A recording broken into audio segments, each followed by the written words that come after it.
children, welcome to history class. Today we are going to study about the first chapter, tracing changes through 1,000 years. It is the basic chapter. Let us start. The history of man has been divided into three periods: ancient, medieval and modern. In class 6, we studied the whole chapter about ancient India. Now in class 7, we are going to study medieval India. Let us revise.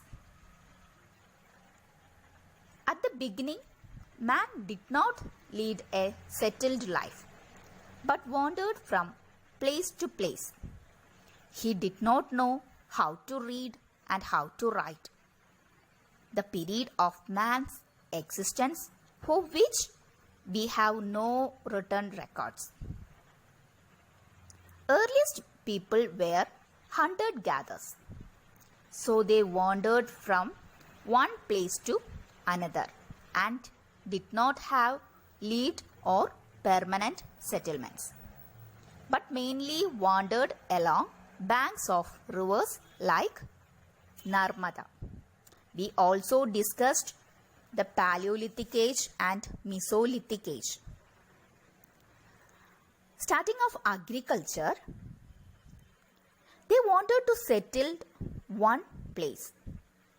Then small cities was flourished along the banks of Indus, Ganga and its tributaries.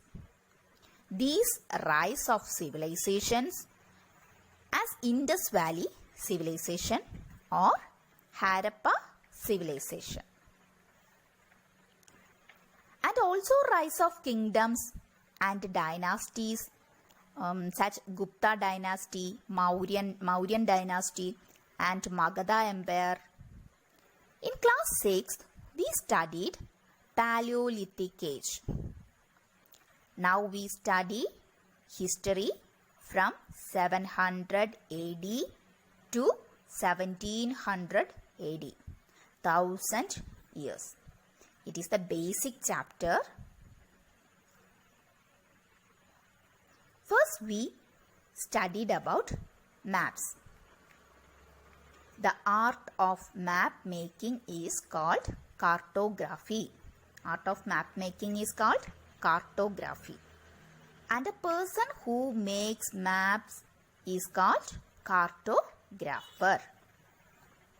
In medieval India, earliest maps made by different people in different parts of the world.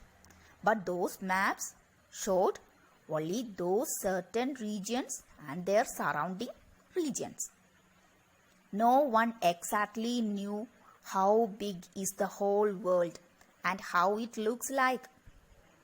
As the result, there is various maps was designed. One of the most famous map was given by Al-Idrasi. Al-Idrasi. He was an Arab geographer. See this picture? It is Al-Idrasi's map. His map was very precious and considered up to nearly 3 centuries. But one of the interesting facts about the map was the map is upside down. That was Sri Lanka at the top and India on the bottom. And also place names are marked in Arabic. After Al-Idrasi, the next French geographer, cartographer in the 1720s, he made the second map. This map was made nearly 600 years after first map. The second map was made nearly 600 years after first map. See this picture. This is the second map made by French geographer in 1720s. This map seems more familiar to us, and the coastal areas in particular are surprisingly detailed. It was used by European sailors and merchants on their voyages. This map was also discussed about the countries of Europe. All these maps mentioned some of the region, India and the Indian subcontinent. Science of cartography improved a lot in those days. While reading documents of past like maps and texts, historians have to be very careful about the context in which information about the past was produced. If the context in which information is produced changes with time, what about language and meanings? Historical records exist in many languages which have changed over the years, not just in grammar and vocabulary, but also in meaning of words. For example, Hindustan. Today we understand it as India, the modern nation state, 28 states and 8 union territories. But the term was India. The term was used in the 13th century by Minhaj I Siraj. Minhaj I Siraj, a chronicler who wrote in Persian. India, he meant the India, the area of Punjab, Haryana and the islands between the Ganga and Yamuna. Basically the area under the rule of Delhi Sultans. It did not include South India. In 16th century, the Mughal Emperor Babur used Hindustan to describe the geography, the wildlife, the fauna and the culture of the inhabitants of the subcontinent. Earlier, Hindustan meant geographical and cultural identity. Today, Hindustan means a nation state, just like the term India.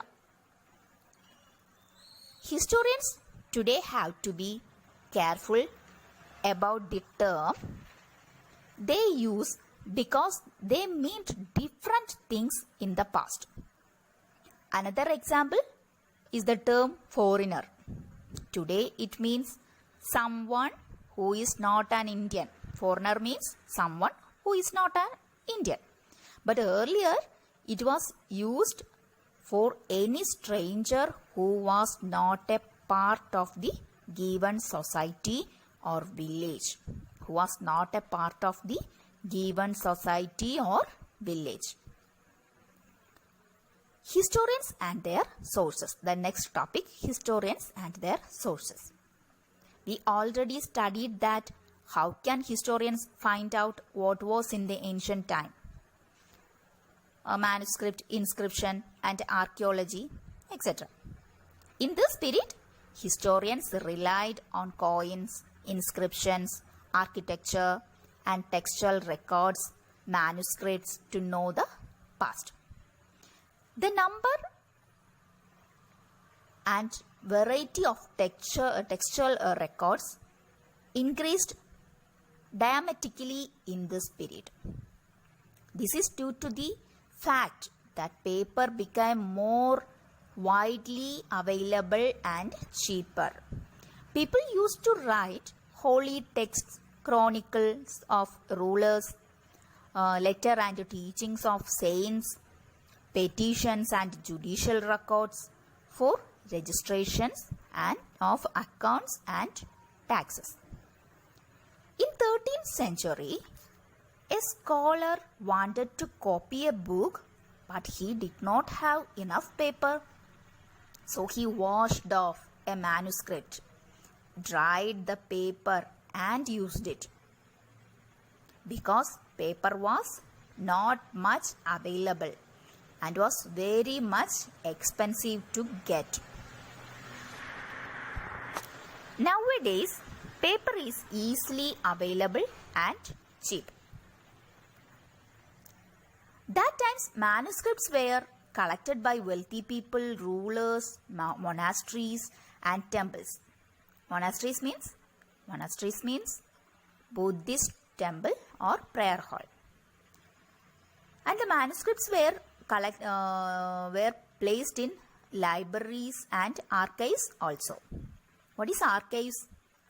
Archives is a place where documents and manuscripts are stored. These documents provide a lot of detailed information to historians, but they are difficult to use. There were no printing press that time. So scribes copied manuscripts by hand. So many things changed bit by bit. Many changes.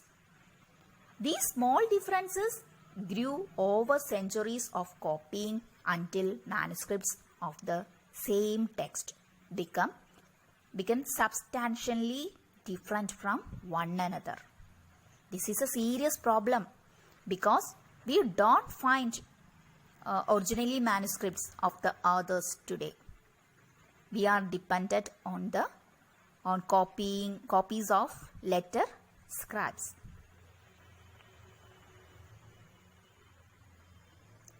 On occasion, authors revised their chronicles at different times.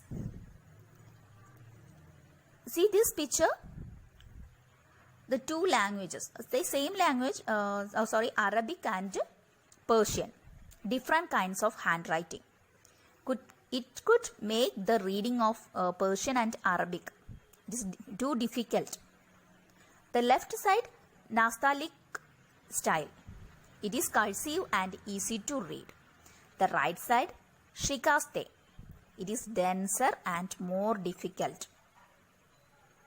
The 14th century chronicler Ziauddin Barani wrote his chronicle first in 1356 and another version 2 years later. The two chronicles differ from each other, but historians did not know about the existence of the first version until the 1960s. It remained lost in large library collections. Okay, children, hope you are understand this topic. See you next class. Thank you.